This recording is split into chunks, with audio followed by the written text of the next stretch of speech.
Team Sonic on 3. 1, 2, 3. Team Knuckles! The Sonic franchise is another example of a popular form of media with characters made for everyone. Sonic has a never-ending list of allies and enemies alike who appear across various forms of media, and all of them have a large group of fans to express their support. So far, the films made by Paramount have focused on a small collection of these characters, ensuring that they receive an adequate amount of screen time and narrative exploration.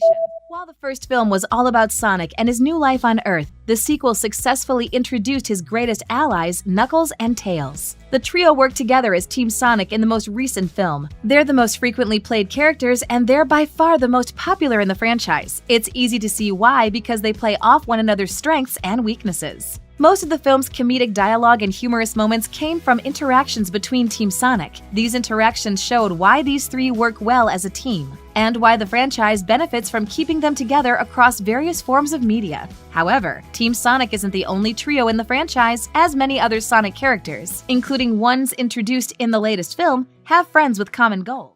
In today's video, I'll discuss other trios from former games who should debut in upcoming films. Who are you? Why do you look like me? This is a waste of time. Walk away. Number 1. Team Rose. While waiting for the release of Sonic 3, many fans speculated about which characters would debut in the film. Many knew that Shadow would make his first on-screen appearance, but almost everyone hoped that Amy Rose would also have a role to play in Sonic's most recent adventure. As the leading female character in the franchise and a prominent character in narratives involving Dr. Robotnik, it seemed like a natural progression for the franchise to include her. Unfortunately, she didn't have a role in the main story, nor did she appear while Team Sonic faced off against Shadow. However, Amy is confirmed as a new character for Sonic 4. She does appear in the mid-credits scene in the most recent film, as she saves Sonic from an army of evil robots. I can attest to Sonic fans everywhere and say that my local theater kicked up into a frenzy over seeing Amy for the first time. Everyone was thrilled to see her character, and her fan base seems to be thriving. Amy will likely play a supporting role in the next film, and I suspect that she will join Team Sonic for a majority of the story. While Sonic has many allies that he calls on in times of trouble, his team has always been primarily a trio. I can understand the appeal of keeping Amy as a permanent member of their group, but it would change the dynamic that the three friends already have together. To maintain Amy's relevance in the franchise and give her characters to interact with on a regular basis, the franchise should introduce the other members of her team. Amy is the leader of a group called Team Rose. The trio first came together when they were each looking for missing friends and decided that they could help one another with their common goal. In their journey to find their individual friends, Team Rose learns to work alongside one another and also help Sonic in his battle against Dr. Robotnik. Amy aside, Team Rose is made up of Big the Cat and Cream the Rabbit. These characters are not fighters, and they would rather preserve their peaceful lifestyles. However, they are loyal friends and will do anything to help those in need. Their kind-heartedness and willingness to assist others make them the perfect group to call on when Sonic needs additional support. They're also great fun to watch interact. They are opposing personalities in their group, which leads to interesting conversations. For example, Amy is outgoing, courageous, and determined to get her way, while Big and Cream are more soft-spoken and down-to-earth. Cream prioritizes spending time with her loyal companion, the Chow named Cheese, and Big prefers to spend his time fishing alongside his beloved Froggy. They're not the first people you would expect to arrive on a battlefield, but if Amy is in the lead, then she could motivate her friends to walk head-on into danger if it meant protecting those in need. We're not gonna let him get away with it. Come on, let's get out of here. Okie dokie. Number 2. Team Dark. Since Sonic 3 spent a considerable amount of time developing Shadow's character and completing a major part of his arc, there's no room for his team from the previous games to make their debut alongside him. Team Dark is a group that takes on a more ambiguous role in the franchise. They're made up of morally gray characters who act in their own self-interest. The group is fronted by Rouge the Bat, who acts as a mercenary and part-time agent for the government. Rouge is a well-known treasure hunter and revered for her skills, combat, and infiltration. Despite working for government organizations, Rouge has a habit of going where the wind takes her. This means that she may find herself working with Team Sonic one day and Dr. Robotnik the next. Despite being self-involved and motivated by things like treasure and personal gain, Rouge is the founding member of Team Dark. Their alliance began when Rouge infiltrated one of Robotnik's bases in the game Sonic Heroes.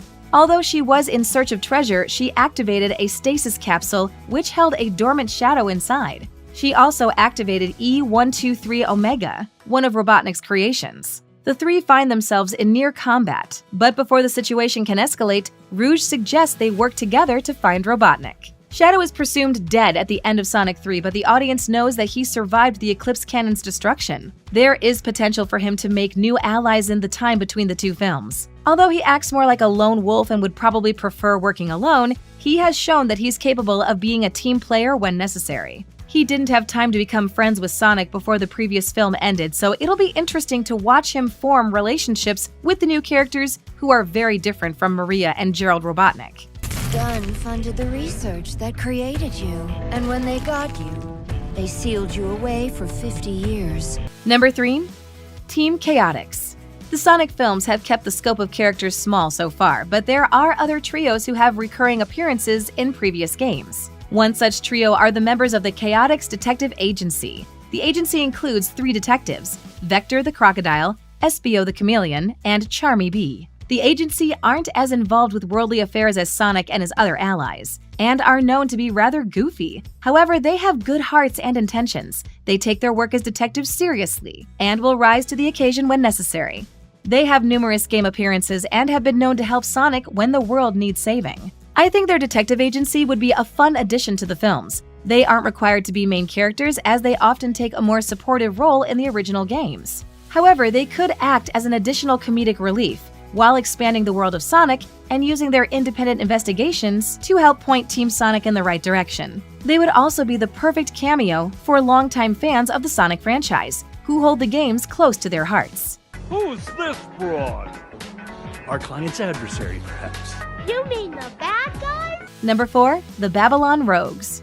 The inclusion of this group might be a little out there, as I believe they will be the least likely to appear in future films. The Babylon Rogues are a legendary band of thieves who have existed since ancient times, although their members change throughout generations. These rogues are known as prominent thieves and are known worldwide for their racing skills and related gear. Their group appears in a subset of Sonic games called Sonic Riders: A Racing Game. It's unlikely that Sonic 4 will change genres to become a racing film, but that doesn't prevent the Babylon Rogues from making a cameo. The Rogues are, after all, thieves. Given the right incentive, they could arrive on Earth in search of treasure, such as the Chaos Emeralds. The Babylon Rogues' current members are a group of 3 birds descended from the original thieves from ancient times. These modern rogues include Jet the Hawk, Wave the Swallow, and Storm the Albatross. Like the other trios in the franchise, the Rogues have designated roles within their group, such as Jet being the leader and Wave acting as the mechanic. If you get your greasy little hands on this, you'll probably use it in some crazy experiment of yours. One of the best parts of this franchise is that there are many overlapping and complex narratives that include a large range of characters. There's no end to the allies Sonic can call on when he's in a tough spot. I would love to see any of these trios debut on the big screen when Sonic 4 premieres in theaters. Not only will they all be extremely fun to watch, but they would expand on the film's lore. If the films and their tie-in material play their cards right, their adaptation of Sonic can become as expansive and beloved as the games that inspired them, thanks in part to the widespread and unique cast. I can make it! You're not gonna make it! Thanks for watching. If you enjoyed this video, hit that like button, subscribe to our channel, and turn on notifications to stay updated on our uploads. I told you to get rid of that. It's very creepy. I told him to get rid of you. Okay, that's crossing a line. You are in so much trouble.